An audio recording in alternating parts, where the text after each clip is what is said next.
வணக்கம், இது ஆர்த்தி கஃபே. இன்றைக்கி நம்ம என்ன பார்க்க போகிறோம் அப்படின்னா, நெல்லிக்காய் ரசம் எப்படி வைக்கிறதுன்னு பார்க்க போகிறோம். நெல்லிக்காய் ரசம் வைக்க தேவையான பொருட்கள்: பெரிய நெல்லிக்காய் ஒரு 3, இந்த சைஸ்க்கு ஒரு 3 எடுத்து வச்சுருக்கேன். இந்த சைஸ் தக்காளி பழம் ஒரு 1, இந்த அளவுக்கு ஒரு பச்சை மிளகா, பருப்பு ஒரு 50 கிராம். அந்த 50 கிராம் பருப்பை வேக வச்சு எடுத்துக்கிறதுக்கு ஒரு 4 பங்கு தண்ணி, அதாவது இது ஒரு 50 கிராம்னா இது 200 ml தண்ணி. நம்ம வந்து அந்த மேலே வேக வச்சு அந்த தண்ணியை தான் எடுத்து யூஸ் பண்ண போகிறோம். வறுத்து பொடிச்சிக்கிறதுக்கு ஒரு 1.5 டீஸ்பூன் வர கொத்தமல்லி, ஒரு 1/2 டீஸ்பூன் மிளகு, 1 டீஸ்பூன் ஜீரகம். ஏன்னா நம்ம பச்சை மிளகா சேர்க்கறதுனால இந்த அளவுக்கு காரம், மிளகு காரம் இருந்தால் போதும். கொத்தமல்லி தழை, ரசத்துக்கு தேவையான கொத்தமல்லி தழை, மஞ்சள் பொடி, தேவையான அளவுக்கு உப்பு.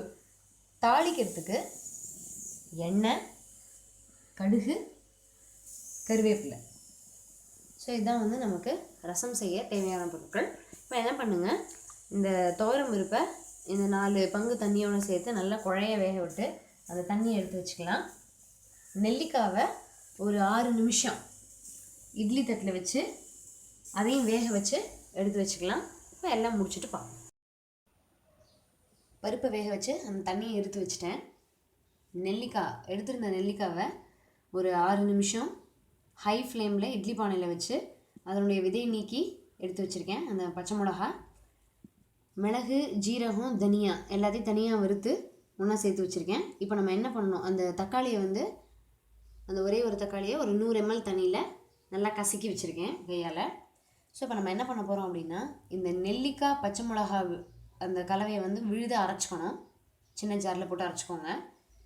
இந்த ரசப்பொடி, அதாவது தனியா, ஜீரகம், மிளகு, அதையும் நல்லா அரைச்சி வச்சுக்கணும். ஸோ அதை அரைச்சி வச்சுட்டு பார்ப்போம். இப்போ அடுப்பில் எண்ணெய் காய வச்சாச்சு. ஃபஸ்ட்டு கடுகு தாளிச்சிடலாம்.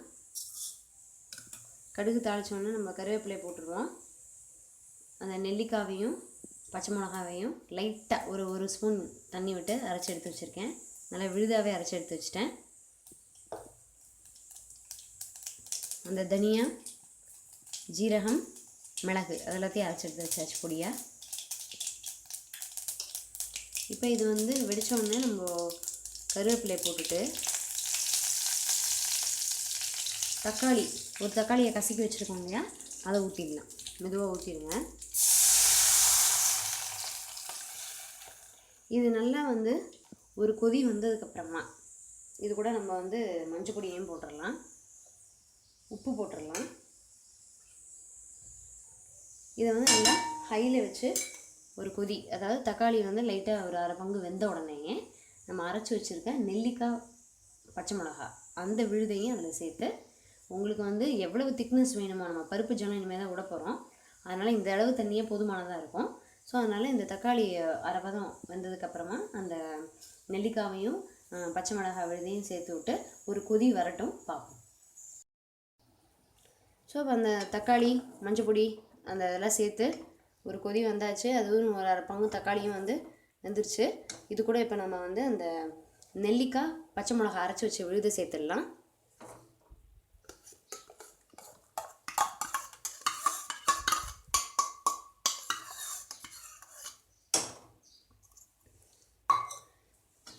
இப்போ இது வந்து கொஞ்சம் ஒரு கொதி வரணும். உங்களுக்கு எப்போ வந்து திக்னஸ் ஜாஸ்தியாக இருக்குது அப்படின்னு நீங்கள் நினைக்கிறீங்களோ அப்போ வந்து நம்ம தண்ணி சேர்த்துக்கலாம். தண்ணி சேர்க்கும்போது உங்களுக்கு தேவையான அளவுக்கு உப்பும் சேர்த்துக்கணும். இப்போ இந்த நெல்லிக்காய் நம்ம சேர்க்குறதுனால இந்த ரசத்துக்கு வந்து புளி சேர்க்கலை. இப்போ அந்த நெல்லிக்காயில் இருக்கக்கூடிய அந்த புளிப்பும் துவர்ப்பும் இந்த ரசத்துக்கு வந்து ஒரு டேஸ்ட் கொடுக்கும். நம்ம நெல்லிக்காயும் இப்போ வந்து விட்டமின் சி நிறைய நிறைந்தது. இப்போ அந்த விட்டமின் சி வந்து இந்த நெல்லிக்காவை பொறுத்த வரைக்கும் நிறைய இந்த மருத்துவ குறிப்புகள் படிக்கும்போது தெரிஞ்சுது. ஸோ அப்போ அந்த நெல்லிக்காய் வந்து எப்படி காய வச்சாலும் சரி, வேக வச்சு எடுத்துக்கிட்டாலும் சரி, அதில் இருக்கக்கூடிய அந்த விட்டமின் சி சத்து அழியறதில்ல அப்படின்ற மாதிரி அந்த மருத்துவ குறிப்புகளில் சித்த மருத்துவர்கள் நிறைய பேர் எழுதியிருக்காங்க. இப்போ அந்த மாதிரி பார்க்கும்போது இப்போ நம்ம நெல்லிக்காவை டிஃப்ரெண்ட்டாக சேர்த்துக்கலாம். பச்சையாக சாப்பிட்றது ஒரு சிலருக்கு வந்து கொஞ்சம் புளிப்பாக இருக்க மாதிரி இருக்கும். அப்போ வேக வச்சு உணவில் சேர்த்துக்கலாம், பச்சடியாக துருவி உணவில் சேர்த்துக்கலாம். இந்த மாதிரி ரசம், அந்த மாதிரி கூட செஞ்சு நம்ம உணவில் சேர்த்துக்கலாம். குழந்தைகளுக்கு டெய்லி ஒரு நெல்லிக்காய் வேக வச்சு கொடுத்தா அந்த ஒரு தொடர்ச்சியாக ஒரு 10 வருஷம் சாப்பிடும்பொழுது அவங்க அந்த 20 வயசில் ரொம்ப ரொம்ப அருமையான இம்யூனிட்டி பவரோட இருப்பாங்க அப்படின்னு சொல்கிறாங்க. ஸோ அதனால் நீங்கள் வந்து கண்டிப்பாக அந்த நெல்லிக்காவை உடம்புல சேர்த்துக்கோங்க. ஏதாவது ஒரு வகையில் வந்து நம்ம அதை சேர்த்துக்கணும். ஸோ இப்போ வந்து நம்ம அந்த நெல்லிக்காய் விழுது பச்சை மிளகாய் விழுதையும் சேர்த்து ஒரு கொதி நல்லா வந்துருச்சு. இப்போ இது கூட நம்ம என்ன செய்ய போகிறோம் அப்படின்னா, வறுத்து பொடிச்சு வச்சுருக்கோம் இல்லையா, அந்த பொடியை சேர்த்துடலாம். பொடியை சேர்த்து இது வந்து ஒரு 2-3 நிமிஷம் கொதிக்கட்டும். இந்த பொடியோடு சேர்த்து ஒரு 2 நிமிஷம் கொதிச்சதுக்கப்புறம் பார்க்கலாம். இப்போ அந்த நெல்லிக்காய் விழுது போட்டு நம்ம அந்த அரைச்சி வச்ச பொடியெல்லாம் போட்டு நான் கொஞ்சம் தண்ணி விட்டுக்கிட்டேன் தேவையான அளவுக்கு. உங்களுக்கு எவ்வளோ திக்னஸ் வேணுமோ நீங்கள் விட்டுக்கலாம். உப்பு மட்டும் கரெக்டாக போட்டுக்கோங்க. இப்போ அது வந்து ஒரு கொதி வருது. இப்போ நம்ம அந்த பருப்பு ஜலத்தை சேர்த்துடலாம்.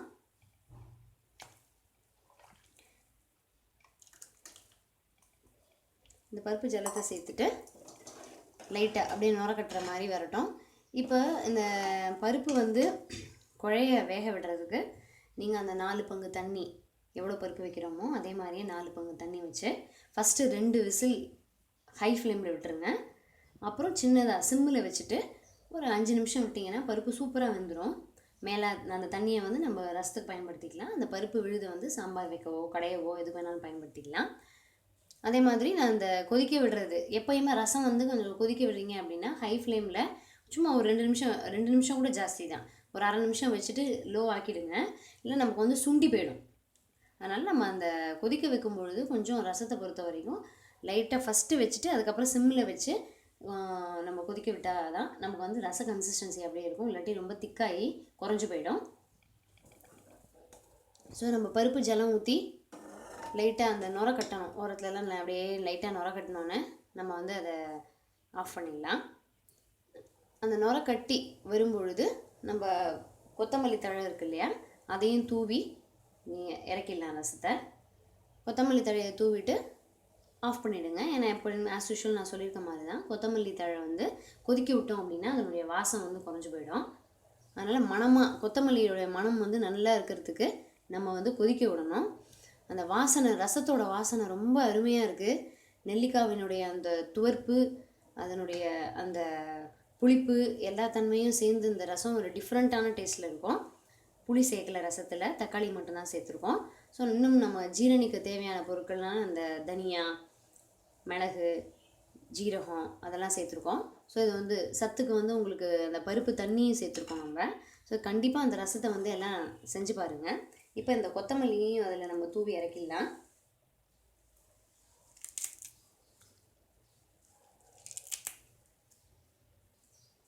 எப்பயுமே நம்ம கொத்தமல்லியை மட்டும் தூவிட்டு நிறுத்திட்டோம் அப்படின்னா நல்ல வாசனையாக இருக்கும். அதை வந்து கொதிக்க விட வேண்டாம். ஸோ இப்போ அடுப்பை வந்து நிறுத்திடலாம். நெல்லிக்காய் ரசம் சுவையான, ஹெல்த்தியான, டேஸ்டியான, டிஃப்ரெண்ட் சுவையுடைய நெல்லிக்காய் ரசம் நமக்கு ரெடி ஆகிடுச்சு. ஸோ இதை நீங்கள் வந்து ட்ரை பண்ணி பாருங்கள். ரொம்ப அருமையான டிஷ் இது. இந்த வீடியோவை லைக் பண்ணுங்கள், உங்கள் ஃப்ரெண்ட்ஸ்க்கும் ரிலேட்டிவ்ஸ்க்கும் ஷேர் பண்ணுங்கள். இன்னும் நிறைய ரசம் வெரைட்டிஸ், இன்னும் நல்ல ரெசிபிஸ் பார்க்குறதுக்கு சேனலை சப்ஸ்கிரைப் பண்ணி வச்சுக்கோங்க. இன்னும் ஒரு நல்ல ரெசிபியோட அடுத்த எபிசோடில் மீட் பண்ணுறேன். தேங்க்யூ.